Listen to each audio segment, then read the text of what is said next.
I thought it'd be so fun to get ready and go through all of you guys' assumptions about me. A lot of questions on if I'm Mormon or not. Raised Mormon, hated it. I just am not really a spiritual person. But then in college, I was like, I should give it another chance. Then it just turned out to not be for me again. Really horrible advice when I was trying to figure out if I wanted to be Mormon. One of my friends had told me, if you live your life and find out that Mormonism isn't true, what's the worst that happened? You tried to be a good person, you focused on charity, and it wasn't true. But I think the worst that could happen is you lose yourself and then you become a shell of a human being. You are a more care than carefree version in your videos.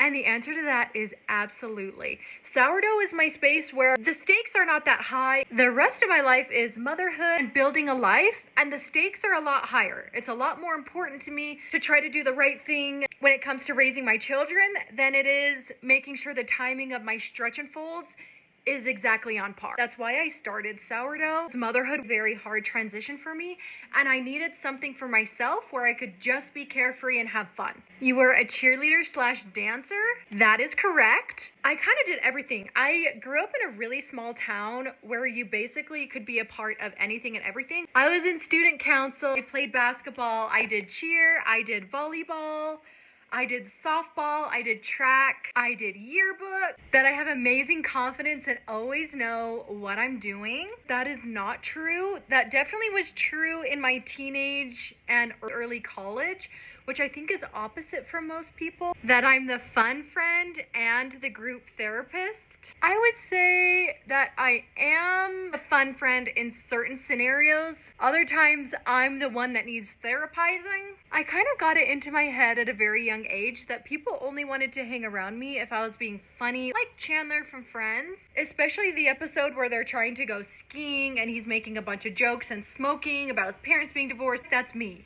That's me core. That I'm a friend that would be low pressure, but fun to have. I think I would say yes. And I think especially coming into motherhood, very much am a spontaneous, last minute type of friend. Try to be that type of friend to others. If you're 10 minutes late to playgroup, great. If you need to leave early because your kids are giving you a hard time, it doesn't matter. There are things that matter and there are things that don't, which has actually been so funny posting on social media more because I'm kind of being my true self. And some people in my life had never met that version of me. My in-laws never really heard me cuss before. Or like posting a margarita on my story. That was a big deal. The last one is that I'm a good mom. I'm trying to be the best mom that I can be. Most of our kids are going to need therapy in some way or another. I just hope that my kids need it for maybe like some not so serious things. Thanks for assuming a bunch of shit about me.